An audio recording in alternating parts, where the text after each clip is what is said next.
from the F3 Nation podcast studio. This is the COT podcast, connecting the packs of F3 Nation through fitness, fellowship, and faith. Here, the men of F3 gather each week to share stories, celebrate wins, and lock shields for the hard work ahead. F3 is more than free workouts at Dark 30. It's about leadership, accountability, and changing the lives of men and the communities they serve. Each episode, we bring you the latest news from the nation, lessons learned in the gloom, and the voices of the packs making an impact. So circle up. The COT podcast starts right now.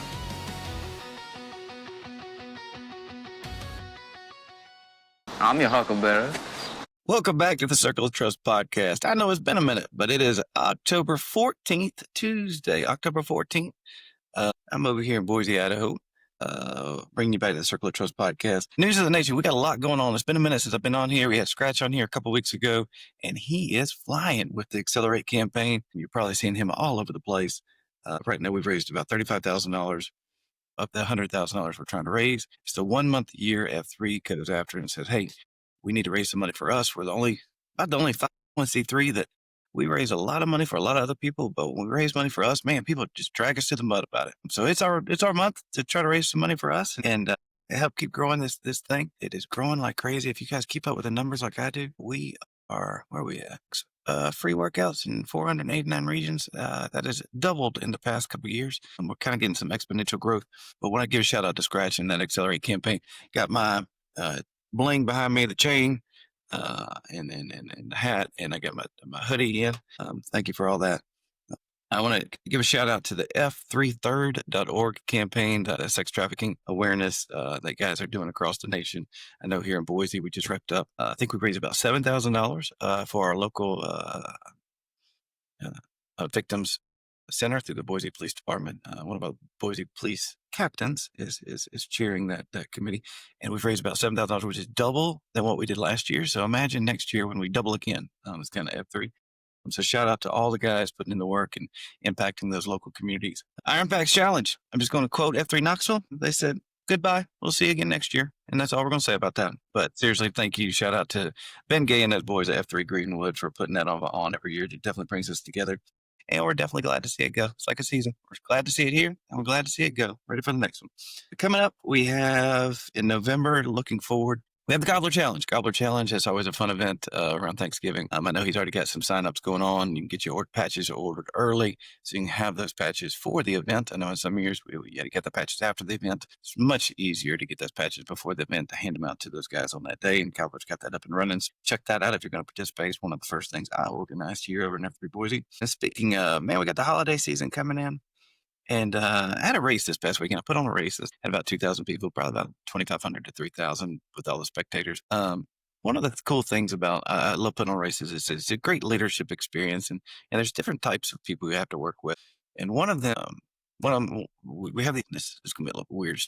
We have these cups, and then we put out on the aid station, and generally they're about 4 ounces, which is a tiny amount of drink. And if you know an athlete, they're not drinking 4 ounces. They're going to drink 8 to 10. Typically speaking, I study this a little bit more than other people.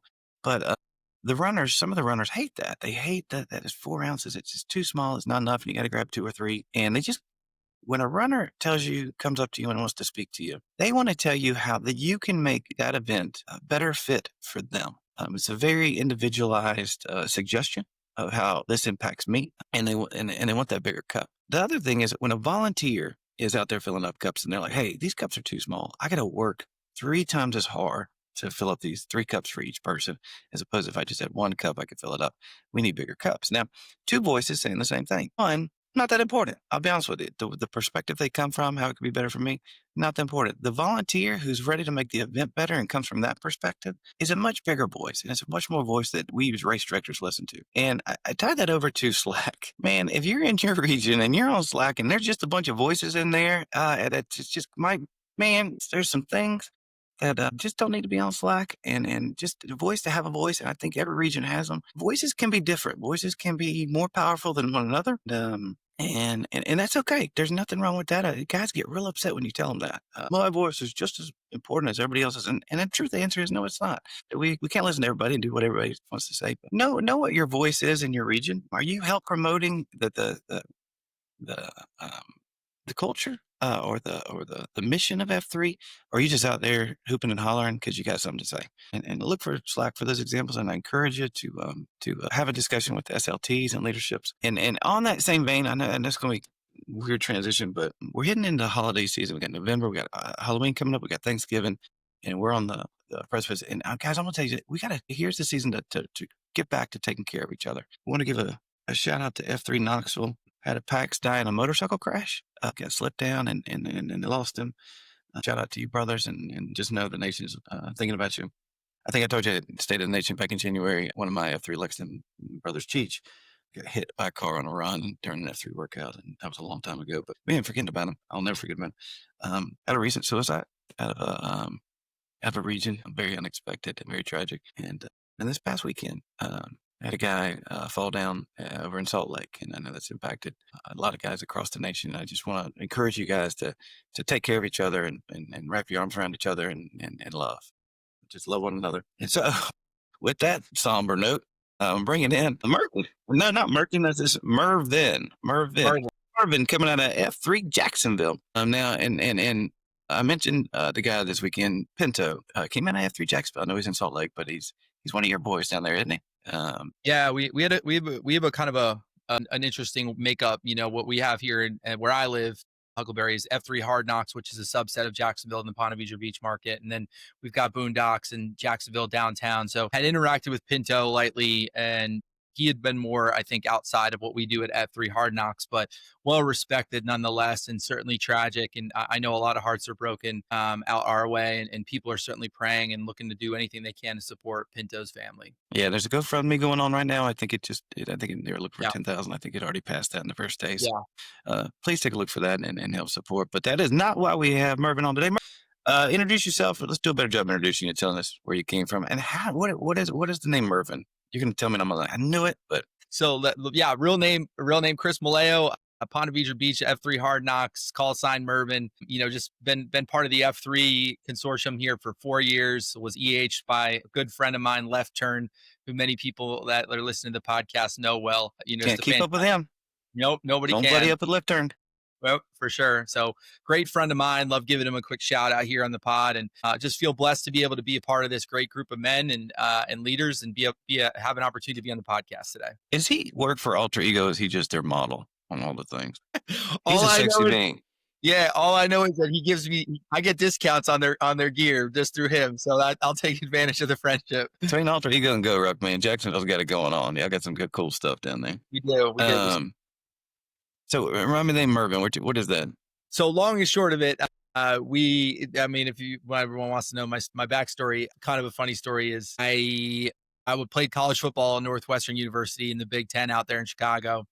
And because, you know, everyone, you know, you get your funniest story or something funny that, you know, that was how it was presented to me. It was like, tell one of the funniest things that have ever happened to you, and we'll come up with a name for you. So one of the funniest things that ever happened to me was when I was playing ball. We had just won a big game. I think we'd beaten Ohio State. They were third in the country.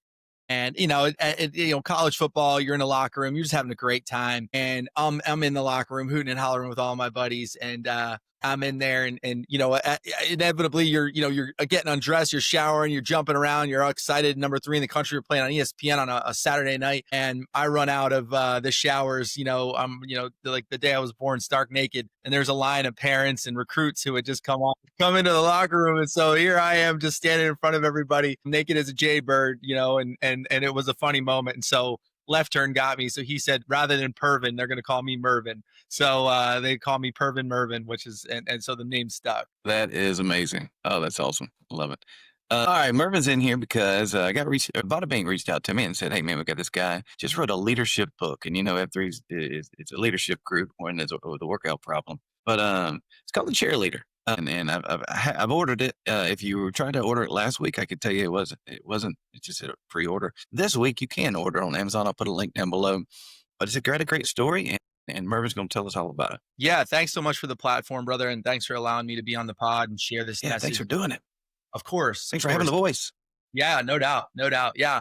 So long and short of it, the cheerleader, beautiful story. It's a story of, it's an extraordinary true story. It's a story of friendship. It's a story of love. It's a story of leadership. It's a story of compassion. I was fortunate to have, as I mentioned, play Division I college football and then had a brief pro football career. And when I'd gotten done playing football, I had the opportunity to coach. And during my time, I had taken over, this is the kind of the core of the story, and we can get into the details, but I had taken over a football program, a high school football program that was downtrodden. They were forfeiting games and they were struggling and this needed some help. They needed some leadership. They needed a change in culture. And so I had taken the job with optimism and had a great first year. It was fantastic. And we were, on the brink of a championship after that first year. And going into the second year, I had needed really to hire some coaches that were aligned with my vision and purpose. Because when I had taken the job, I had inherited the entire old coaching staff. So, imagine taking over an organization and all the people that were a part of that organization were part of the reason why it wasn't doing well. Where you had to maintain those individuals and the roles that they had. So I went to the athletic director and I just said, hey, look, like allow me the opportunity to hire 3 guys. If I can have 3, I can have an impact and we can make some core changes. And he was so great and gave me that opportunity. And it would just so happen, and like I said, we can get into the story at some point about how it happened, but I ended up hiring a young man with nonverbal cerebral palsy to coach high school football with me. And we coached together for 4 years. And what we accomplished in 4 years paled in comparison to who I became because of his influence and what I learned through just his impact on my life, on who he was as a person. And it's fundamentally changed who I am and who I've become as a husband, as a father, as a man, so that when I walk into a room or an environment like F3, I can bring value and provide impact. And that was something that it has changed my life, and it will continue to change my life, and in turn has changed others because I've reached out and that web and sphere of influence has allowed me to have a positive impact on other people's lives as well. And you may have talked about this in the book, and I don't want to spoil it, but how does a situation like that get set up to where you're pushing? I imagine you're posting an application out there, people are submitting interviews, and somehow his resume rose to the top of getting an interview. Is that how it worked? Is that so we do touch upon it in the book, and I'm happy to talk about it now because I really do hope that people will support us and buy the book. But what ended up happening was, Huckleberry, I had put out this job posting, and I will never forget this till the day I die. This young man, I basically left the job posting up for let's just say 2 weeks.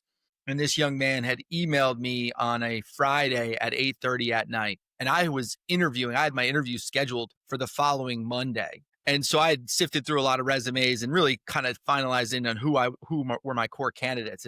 And this young man emailed me, and he had said, hey, my name is Frankie Knievi. I'm a 20-something-year-old graduate of Villanova University. I have no high school or college football coaching experience whatsoever for football. However, I was an student assistant with the men's basketball team at Villanova University. So I'm like, okay, well, hey, like this guy maybe doesn't have coaching experience, but he coached at Villanova, which is one of the better college basketball programs in the country. And so let me give him a shot, even though he doesn't have football experience. Let me give him a shot. And I will be honest with you, I almost deleted this email, so close because of how late I received it. And I said, okay, like, let's give this guy a shot. I'll hear what he has to say. And who knows, like maybe I'll take something away from his experience coaching at Villanova under one of the best college basketball coaches. And the day came, when I went through the interview process, and because he had emailed me last, Huckleberry, I had essentially scheduled him as the last interview slot, which God has a way of making me laugh sometimes with his plans. And so, all my interviews were back to back to back to back. And we were about 30 minutes, 45 minutes. It were great, an hour.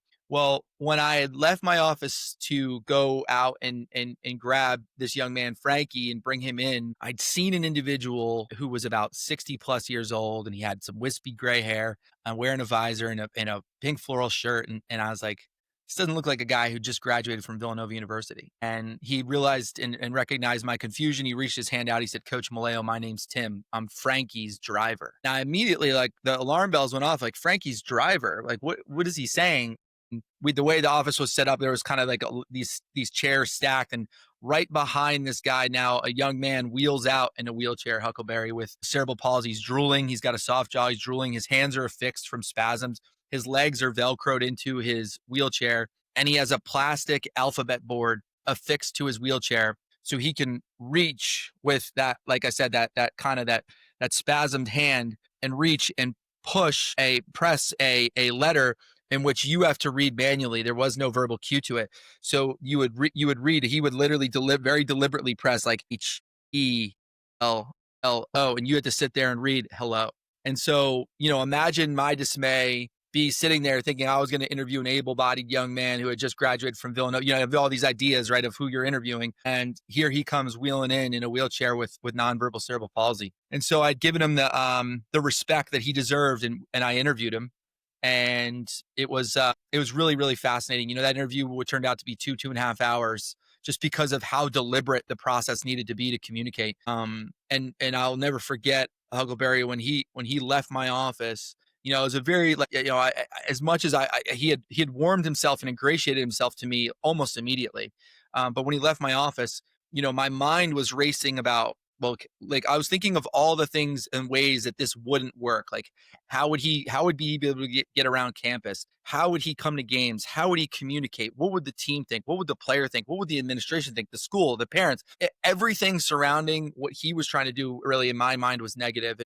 When he left my office, he had wheeled around in his wheelchair. I'll never forget this. And he turned and he looked at me and he said, his interpreter, his guide said to me, he typed, I know I can help you. And I went back to my office. I closed the shades and I cried immediately, because I was heartbroken. I was heartbroken about, that I wasn't expressing and living life with the same sincerity and gratitude that he was, despite all the challenges that he had. And it humbled me in that moment. And I immediately went back to my office that night and I wrote the athletic director, and I put Frankie as one of the young men that I was going to hire as a part of our football program. And it was one of the best decisions I've ever made. I've gotten chills like 10 times as you're talking. That is an incredible story. And now I know when you're dealing with a lot, you hear a lot of the same things over and over and over. And so when something comes at you at a left field like this, kudos to you to just go, I don't think I've heard anything like this. Let me check this out and give this an opportunity. And I think that's an excellent leadership skill.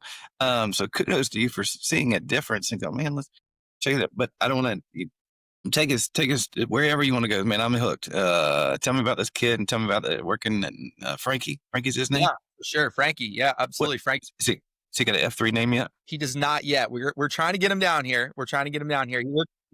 He still lives in New Jersey. So we're working on getting him down here for a visit. But yeah, I mean, it was amazing. As you could imagine, anytime you have a paradigm shift, right? Like, you've got to make fundamental changes, and not only how you think, but how you act, how you speak, how you behave. Like, all of these things, I think, were core to us making adjustments as a coaching staff, as a football program. And, I had an opportunity to speak to the men of F3 about the book. A few weeks ago, we have a group called F3B out here, F3 Business, run by a group, Terminator and Mr. Smooth. One of the things that I was really important to me, and I was wanting to be transparent about, is that I was incredibly selfish before I met Frankie. Like, so much of the reasons why I got into coaching were about developing relationships and helping young men achieve their goals, their visions, get them to the next stage, and help them, because I knew what football had done for me. But when I had taken this job, because it was such a difficult job at the time, I made it about myself. And I wanted everyone to talk about what a good leader I was and what a good coach I was. And, I taken a team from nowhere to somewhere. And so I really lost my way.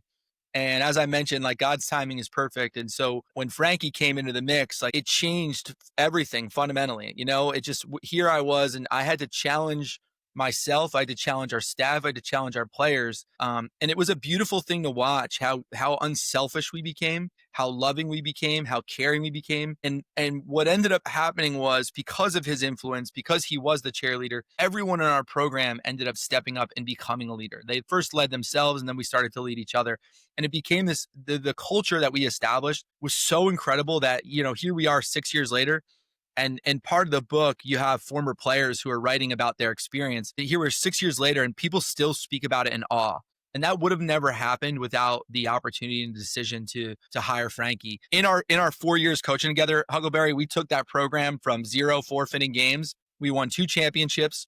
We finished number 1 in the country our last season. We sent 48 kids to play Division I college football, changed 48 lives with full scholarships. 4 of those young men are now playing football in the NFL. And so, we look back on the impact and the reverberations of one choice, and I sometimes I have to challenge myself to think about, like, what if God didn't soften my heart? What if I was selfish? What if I was about myself? What if I was looking to hire somebody that, was an able-bodied coach that I thought, hey, this guy is really good offense or defense or special teams or whatever it was. And God, like I said, God needed to humble me, needed to soften my heart. And I think about what that did, that reverberations of that choice have done, not only for me, for my wife, for my children, but so many lives. I mean, those 48 kids that we sent to college, those 4 kids in the NFL and beyond, and who they are now as men, it's incredible to think about.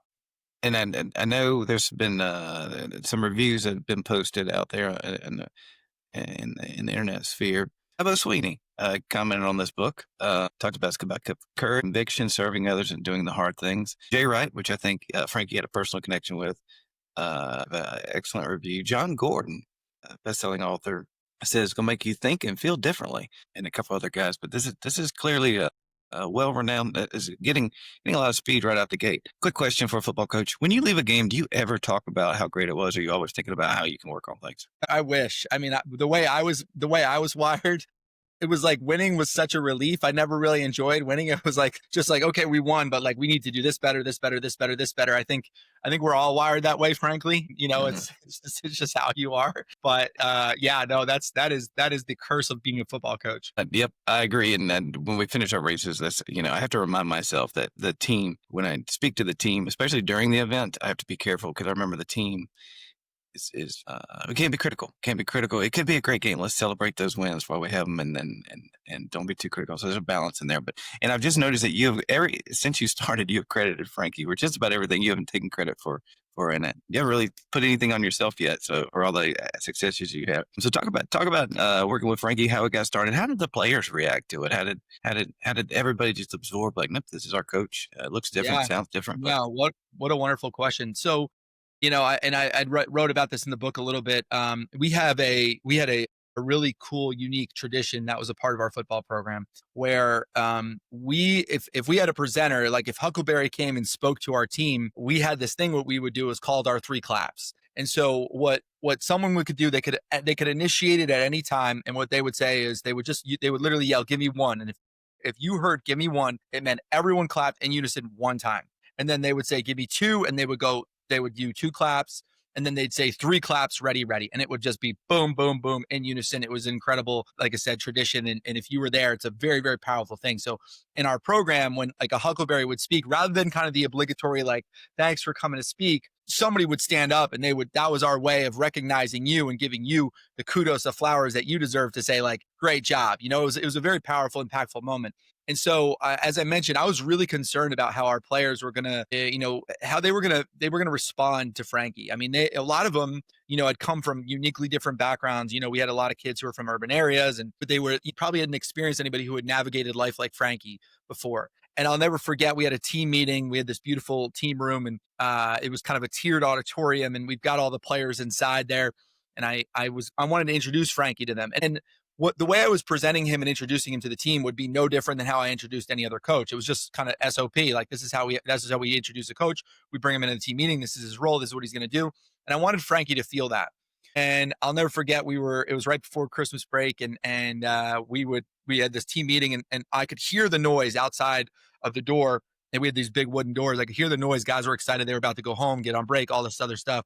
And I opened the door. I remember said, "Frankie, you ready?" And he's like, "Yep." And I opened the door. And as he wheeled in, I got hit with silence. Here was this energy, and it just stopped right then and there. And he navigated into the center of the room. I introduced him, explained what his roles were going to be. And I asked, "Hey, Coach Kniev, you have anything you want to say to the team?" And he, leaned in and typed, and he said, "I'm excited to get to know all of you." And, it might seem like a general platitude at first, but I wrote a little bit about this in the book too, Huckleberry, which is the average human being speaks about 8,000 to 10,000 words a day. For someone like Frankie, he can communicate about 300 to 500 max. So and the effort required to communicate said words, it's tremendous. And so when he says something, it means something. And I think as he said that, it really resonated with our team. And we had a young man who stood up in the back, and he just said, give me one. And all of a sudden it was boom, give me two, boom, boom, three claps, ready, ready. And that is the ultimate sign of respect on our football team. And so right then and there, I felt really confident that this transition might go a little bit smoother than I thought. And it did. I mean, there were some beautiful moments, like I mentioned, Frankie had a soft jaw and he drools. So he needs assistance with chewing and drinking. And so, on hot days, he'd be out of practice and you'd see our guys come over and they'd put a towel over his head. They'd take the Gatorade bottles, they'd squirt it into his mouth and they'd move his mouth for him so that he would be able to swallow water. I mean, those are things like, frankly, if you're not used to it, you're not accustomed to it, or you don't really love someone, that's an uncomfortable moment. And to watch some guys be able to just willingly walk over and do that is really, really special. Also written in the book, after we won our first championship, it was just mass chaos on the field. I mean, students had stormed the field. There's bodies everywhere. It was a really exciting moment. And all the parents they come down on the field and somebody had this sparkling cider, and like all the kids out end up with these bottles of sparkling cider. And somewhere in the midst of the chaos, they find Frankie in the middle. And they just surround him and they just start spraying him. And it was a celebration of the man as much as it was the moment. It was really special. And what he has done, like I said, to change lives is pretty incredible. And the players have felt it, for years since. They all love him dearly. There's a scene in Moneyball where the coaches, they're coming up with this new thing. They're taking a chance. They're taking a risk, an absolute risk on a new way. I mean, you were clearly taking a risk. And then when did you have a moment of like, nope, I nailed it. This was a perfect fit for our team? Such a great question. It's hard to say. I think there were multiple moments, but we had like early on, we had a team meeting I'll never forget. And we was like a review of our roster and guys and what their roles were going to be and how they were going to contribute. And we had gotten to this young man who was really lower on the depth chart. It was kind of a third string quarterback, like JV-esque type player. Wonderful kid. We all loved him. And we were reviewing him. And I remember we had a coach who was like, hey, like, do we need to spend a lot of time on this guy? Like, he's not gonna help us win. And Frankie, early on, very early meeting, he stopped him short in his tracks and he typed in, he said, everyone matters. And I just remember thinking at the time, like, this is exactly what we needed. And I knew like it was going to go well from then on. Yeah, how do you think this kid gained all this insight at such a young age? I mean, really think about so much of our lives and how they transpire. Like a lot of it is just, especially in today's day and age, we're just waiting for the next opportunity to speak. And Frankie has spent so much of his life listening, and he's very introspective. As I mentioned, like the luxury of just blurting out whatever he wants to say, he doesn't have that. And so when you're in a position where you have to think and process and be intentional with your thoughts and with your words and with your ideology, like all of it, I think there's such an authenticity that comes from that. And so he was able to, I think, have such a uniquely different perspective because he was seeing the world differently. While everything around us was busy with our eyes, with our ears, with our mouths, he was just listening. There was just silence for him. And he could pay attention, process, and then communicate. And I think with that, there's a lot of power. There's so much to be learned from that. You're wearing me out. I'm over here just like enamored with all the things. And I don't want to talk too much about the book, but I will challenge, man, this would make an excellent book study for the month of November as we head in. I know a lot of the readers do a book study. What are the top things do you think you will walk away that Frankie taught you? And where is he? Where is he now? Where's y'all's relationship now? We're best friends. Yep. He lives in New Jersey, but we, thank God for FaceTime. We FaceTime all the time. My kids know who he is. We jump on Facebook. It's like, hi, Frankie. And so, we are the best of friends, love him dearly like a brother. He's coaching high school football at another high school program in New Jersey. He just released a film at the Soho Film Festival. We obviously have this book that, is coming out. And so it's just been great. I mean, we're so close. We're closer than we've ever been. He was named Citizen of the Year back in his hometown recently. And they asked me to be the keynote speaker, which was great. It was an honor for me. And so, yeah, I mean, it's been amazing. But I think, if you're to ask, like, what are the two core lessons that I've learned from him? And there are two that are chapters in the book. And there's 9 lessons I learned from Frankie that I think are fundamental that apply to anybody. But the two that I think like really would resonate with most people and I think have impacted me the most are, one, you got to enjoy the journey. We're so process, we're so destination driven in this country, and really the journey is the reward. And we really have to be focused on that journey and who we become in the process. That is the true reward, not the prize at the end. And then the other piece of it was the only disability in life is a bad attitude. I think about, what? Can we repeat that again? Yeah, for sure. For sure. Absolutely. Yeah. Thank you. The only disability in life is about attitude. It truly is. And one of the things, Huckleberry, when we think about a guy like Frankie. So if you and I have, let's just say you and I face some adversity, maybe it's, relationship or financial or whatever it could potentially be. We can take proactive steps that the next day, if we our attitude's right and we make the right choices, that the next day we'll see improvement and hopefully see improvement, right? Like we can do things to make change and make those situations better. Now let's put ourselves in Frankie's shoes. There is no getting better from cerebral palsy. And so he is essentially trapped inside of his body. So the choice he makes every single day has to be intentional because he knows his circumstances are not going to change. We have the luxury and the ability to change our circumstances. He does not. And think about what type of courage and grit and toughness it takes to know that, like Sisyphus rolling a rock up a hill, every day you wake up and it's the same, but your attitude is going to be better than the day before. That to me is what integrity is. That's success right there. And he does these F3 workouts with that thing rolling that rock up a hill, and I hated every one of them. But you're exactly right. All right, I'm gonna chat GPT and some questions out here. You open lesson 1 with, I thought I understood value. When did you start to realize success and significance aren't the same thing? And since is that a good question from chat GPT? Yeah, it's a great question. I mean, so much of my football career was tied to my life and my identity was tied to my success as a football player. And I had like I said, I had a brief pro career, but I had a failed career as an athlete, and so. How were you a professional athlete and you talk about you have a failed career? Yeah. So it's a long story, but, was a highly recruited high school football player. And when I got to college, my mom had a huge role in my choice to attend Northwestern. She was a high school English teacher, and there's a variety of reasons why she had me going to play for the Cats. I was a player of the year in the state of New Jersey and got to Northwestern and was having great success as a quarterback. Coach died, new staff comes in, and all of a sudden I find myself, not playing quarterback anymore. It was crazy. I'd said in the book, like I was sitting on the sidelines with, in football stadiums with 80 to 100,000 people. And I just couldn't have felt more lonely because so much of my identity was tied to who I was as an athlete. Crazy circuitous route, and people can get into it in the book, but I ended up having an opportunity to play quarterback and played Canada, arena ball, got an opportunity in the NFL as a quarterback. So it was kind of wild, but I ended up getting cut. And, when I was cut in the NFL, I struggled, like I said, my identity was tied to what I did, not who I was. And so, going back to that success versus significance, like, I was recently at an event. I shared this with the brothers of F3 out here in Ponte Vedra. I was recently at an event with John Maxwell, and I'm sure there's some John Maxwell listeners and people know him. And he had discussed what his definition of success was. I'll never forget. He said, he spent 30 years discussing defining what success meant to him, because it's been such a nebulous term. Like everyone's like, well, you're having success. So what does success really mean? And so John Maxwell's definition of success is when the people who know and love you the most, the people who know you the best, love and respect you the most.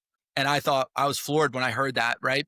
Because so much of what, we do right now today, we want clicks, we want likes, we're seeking validation from people who don't matter, things that don't matter. So I went home that night and I redefined like what my definition of success was. And really my definition of success was consistency in my standards, my attitude, my behavior, my character, and my integrity, regardless of circumstance. And my character, my integrity, my behavior, my attitude, my morals, my ethics, those dictate circumstance, not the other way around. And so, I spoke about this briefly in the book. Like I had an equation I used to share with our team, which was E plus R equals O. And so E is the event. In life, we're always going to have events. O is the outcome. But sandwiched in between E and O is your response. That E plus response is what the outcome. And too often we see people in life, their equation is E equals O. Event equals outcome, right? Circumstance equals outcome. And what we don't realize is that God gave us the ability to have free will, one, and then two, to be able to have the luxury of choice, the luxury of responding, the luxury of grit, the luxury of toughness. And so we're already wired with these things, that God gave us the skills and the ability to create that R that dictates what the O is. I love that. You mentioned that John Maxwell quote. And one of the things I struggle with currently is in my marriage. I can leave this house and I feel like I can be extremely successful in a lot of different arenas. When I come back in this house, my wife, my best friend, sometimes it's hard for me to accept criticism from her because she is my biggest supporter. And I love that line of the ones who mean the most to you are your biggest. Uh, and that resonated with me because I think I find myself extra frustrated when my wife offers candor. Offers candor. And that hit me. That just hit me. That I think that's what I need to work on. I don't know. You hit me in the heart. You punched me in the heart with that one. Quick question: how you get that tan line? So It's like a backwards hat or something. it's a backwards hat. It's a backwards hat. It is. Yeah. I coach my daughter in flag football, and you spend a Sunday out there on the field for 5 hours. A backwards hat will get you a tan line like that. So. But I want to throw a question at you. It's come in from the Twitter sphere, and we have some recurring themes in F3. I'm gonna put on the F3 leadership spot. And we got some recurring themes. One is like 18-year-olds coming into workouts, and one of them is particular. What else? Bring dogs. But anyway, this one comes up a good bit. And it showed up on Reddit a couple of days ago, and somebody wrote, "I see an absolute dearth of political leaning in official F3 channels. However, with the current state of political strife, myself being unsatisfied with the current political administration, ignoring the Constitution." I'm not going to talk about that. "I'm concerned F3 may at some point turn into a militia." What's your initial thoughts to hearing that kind of statement? And they're worried about his F3 leadership taking on. So I'm putting this out there to let you know, yeah, we talk about it. We talk about these things. You bring it up, we're going to talk about it. Sure. What you got on that? Of course. Yeah. I think political discourse is incredibly important in this country right now. Probably more than it's ever been. And frankly, I've got friends who are right leaning. I got friends who are left leaning. I got friends who are in the middle. And I'm more concerned about the character and integrity of the people that I surround myself with more than their political leanings. I think that is an extreme take on what F3 represents and what it truly stands for. I think everyone is allowed to have opinions and things that they value that are aligned with who they believe that they are. And so I don't want to take away, I don't want to dismiss someone who has a concern, right, when it comes to F3. But the reality is that F3 was created to bring men together, to create a brotherhood, right, to elevate men, not to divide them and bring them apart. And so, for someone who has those concerns, I think that they need to look a little bit more at what F3 is and not what F3 isn't. Yeah, I find when I see these things, I start to think, have you seen any evidence to support your statement? And there generally isn't anything. And I'm just like, man, where do we go from loving each other, loving every man, and can't wait to see him in the gloom, to all of a sudden we're going to start arming ourselves? I don't know how we make that jump. I don't know how you go from love, loving every man out there in the world, and the next thing you know, we're going to arm up. I don't know the guy, but anyway. So thank you for whoever put that out there in the internet. Gives us something to talk about. Yeah. Appreciate that. But it's certainly something we take a look at. And like a here, tangible skill. When AO does a shirt order, make sure there's a pink color in there. Man, you throw one pink shirt in a group of dudes that people don't even think anymore. They just, man, they wearing pink. Yeah, they're good. They can do whatever they want. And I'll be that guy. I'll wear pink. Just I don't want that argument. I don't want to deal with it anymore. Anyway. All right. Well, the book is on Amazon. It's $17 for the paperback. It comes in 2 days. So get it. I encourage you to do the book clubs. Love for SLTs to have these discussions. That everyone matters. Oh my God, I just got chills again. I think this is the most chills I've gotten on a COT podcast. Check that out. Looking for some more big voices to come in here. Thank you for having that big voice. Thank you for writing this book. Love to have you back on here. Maybe we'll just we'll do a nation book study with this book. Love it. So important. And thank you. I'm going to check it out. I'm not supposed to promote all the causes, but this one, I'm doing it. Love it. So I love it. Coco, you got anything else? You got any questions for me? Any questions for F3 we can put on? Tell everybody. No, man, I'm just grateful for F3, grateful for the brotherhood, grateful for the nation and the friends that I've made and relationships that I've built. Left Turn and I have said multiple times, we pray that our daughters marry men like F3 men, because we know what the core and the heart of what an F3 man stands for. And so I'm thankful for all the guys that are out there listening, thankful for all the guys out there who are contributing to their packs and just beyond. And I want to just prayers up. If you need it, I have a website. It's chrismallleo.com. If there's anybody out there that's hurting, that needs help, whatever it is, find me, reach out to me. I'm here. I want to be a resource, and I want to be available to people. So thank you so much. All right, brother, hang tight. I'm gonna hit some buttons and don't leave. I'm your Huckleberry.